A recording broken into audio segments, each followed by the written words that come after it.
కాశ్మీర్లో ఉగ్ర మూకల దాడి అత్యంత హేయమైన చర్య అని కేంద్రంలోని బీజేపీ ప్రభుత్వం బాధ్యత వహించి హోంమంత్రి అమిత్ షా రాజీనామా చేయాలని రామగుండం ఎమ్మెల్యే రాజ్ ఠాకూర్ డిమాండ్ చేశారు.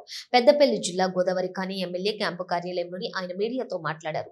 దేవతలు నడియాడిన పుణ్యభూమిలో ప్రధాని మోడీ నిర్లక్ష్యంతో రక్తం ఏరులై పారుతుందని ఆయన ఆరోపించారు. ఉగ్రవాదులు మతం పేరుతో టూరిస్టులను కాల్చి చంపడాన్ని ఆయన తీవ్రంగా ఖండించారు. కేంద్ర ప్రభుత్వం పాలన చేతకాక మతోన్మతం రెచ్చగొట్టి ప్రజలను పక్కదారి పట్టిస్తున్నారని ఆయన మండిపడ్డారు. దేశంలో శాంతి భద్రతలను పరిరక్షించాల్సిన కేంద్ర హోంశాఖ ఆ దిశగా పనిచేయటం లేదని ఎమ్మెల్యే ఆగ్రహం వ్యక్తం చేశారు. ప్రజల ప్రాణాలను హరిస్తున్న తీవ్రవాదుల దుశ్చర్యలపై నిఘా వర్గాలు నిద్ర నటిస్తున్నాయన్నారు. కేంద్ర ప్రభుత్వం కాశ్మీర్లోని ఉగ్రవాదులపై ఉక్కుపాదం మోపి ప్రశాంత వాతావరణంలో నేలకొల్పాలని ఆయన సూచించారు. ఉగ్రదాడిలో మృతి చెందినటువంటి కుటుంబాలకు ఎమ్మెల్యే రాజ్ ఠాకూర్ సానుభూతి వ్యక్తం చేశారు. నిన్న జరిగినటువంటి సంఘటన భారతదేశంలో కాశ్మీర్లో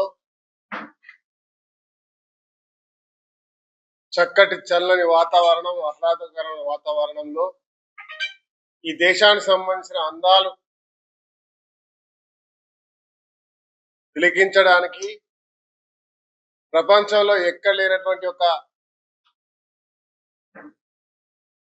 ఒక బ్రహ్మాండమైనటువంటి,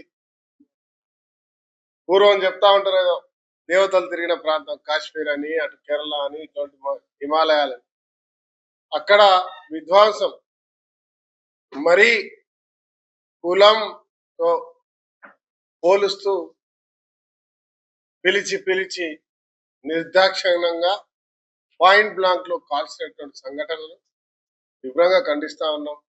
దాంట్లో ఆసులు బాసినటువంటి మన దేశ మన బంధువులకి మనస్ఫూర్తిగా శ్రద్ధాంజలి ఘటిస్తా ఉన్నా వారి కుటుంబాలకి. ఎంత దురదృష్టం అంటే ఇవాళ దేశంలో గత 3 టర్ముగా అధికారంలో ఉన్నటువంటి ప్రభుత్వం, మోడీ ప్రభుత్వం, గొప్ప మాటలు బూటక మాటలు చెప్తూ గతంలో అనుకోకుండా జరిగిన సంఘటనలు భూతద్దంలో చూపించి దేశవ్యాప్తంగా మేము తప్ప ఇంకెవరం లేము అనే విధంగా చూపించినటువంటి ప్రయత్నం చేయడం జరిగింది. ఇవాళ నిర్దాక్షిణ్యంగా ముష్కరులు, టెర్రరిస్టులు చొరబడి చంపుతా ఉంటే దానిపై మొసలి కన్నీరు కారుస్తా ఉన్నారు. నేను డిమాండ్ చేస్తున్నా, ఒక భారతీయుడిగా, కాంగ్రెస్ పార్టీ జిల్లా అధ్యక్షుడిగా, ఒక శాసనసభ్యుడిగా, ఈ దేశంలో బాధ్యత కలిగిన వ్యక్తిగా ప్రధాని మోడీ, హోమ్ మినిస్టర్